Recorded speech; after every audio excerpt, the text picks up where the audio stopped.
Ukrainian forces have retaken the main village of Belogorovka in Luhansk, part of the Donbas region that has been occupied by Russian troops for nearly 5 months, wrote James Kilner. Reports said that Ukrainian troops had breached the Oskil River in the city of Kupiansk and may have pushed into Luhansk. Vladimir Putin justified his invasion of Ukraine by saying he needed to defend what he said were the pro-Russian residents of Luhansk and Donetsk, who make up the Donbas. Belogorovka is important because it is located only about a dozen miles from the cities of Lysychansk and Severodonetsk, 2 important regional economic centers. It was also about 45 miles from the Oskil River, indicating the advance of the Ukrainian troops. Crossing the Oskil River was another important milestone in the Ukrainian counteroffensive in the northeastern region of Kharkiv. The river flows south into the Donetsk-Seversky, which meanders through the Donbas, the main focus of the Russian invasion. Further afield lies the province of Luhansk, the base of Russia's separatist proxy since 2014 and completely in Russian hands since July, after some of the war's bloodiest battles. Ukrainian troops have regained full control of the town of Kreminna and the village of Belogorovka.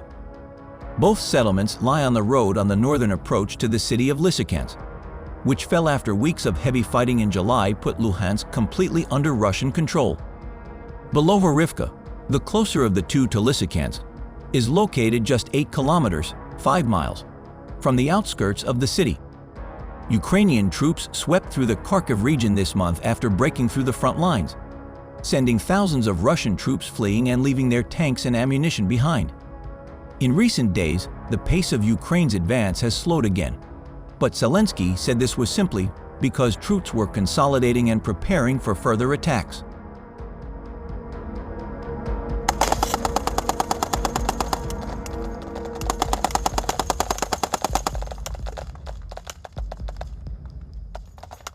Ukraine accused Russian troops of carrying out the shelling near the Pivdenukrainsk nuclear power plant in the country's southern Mykolaiv region. An explosion occurred 300 meters from the reactor and damaged the power plant building shortly after midnight, Ukrainian atomic power operator Energodom said in a statement. The reactor was undamaged and no staff were injured, he said, publishing photos showing the large crater he said was caused by the explosion. Russia is endangering the whole world. We have to stop it before it's too late, Zelensky said in a social media post. The attack would add to global concerns over a potential atomic disaster, which has been heightened by fighting around another Ukrainian nuclear power plant in the south, Zaporizhzhia, which was seized by Russian forces in March. Moscow has ignored international calls to withdraw and demilitarize it. Since its troops were driven out of Kharkiv, Russia has repeatedly shelled power plants, water infrastructure, and other civilian targets in what Ukraine says was retaliation for losses on the ground. Moscow denies deliberately targeting civilians. Russian President Vladimir Putin met the leaders of China and India at a summit last week and acknowledged their concern over the conflict, a rare nod to the friction with Asian powers he has been aiming for amid a complete cutoff with the West. He downplayed Ukraine's progress. The Kiev authorities announced that they have launched and are carrying out active counter-offensive operations. He said with a smile at Friday's summit, "Well, let's see how it goes, how it ends." The Kremlin on Monday denied that Russia was to blame for atrocities that Ukraine said it had discovered in territory it recaptured from Russian troops. Ukraine has sent forensic experts to a large burial site in the jungle near the city of Izium, where it said 17 soldiers were found in mass graves with some showing evidence of being tortured under Russian occupation. In London, Ukrainian Prime Minister Denis Shmyhal and First Lady Olena Zelenska attended the funeral of Britain's Queen Elizabeth II. Russia was barred from attending the ceremony.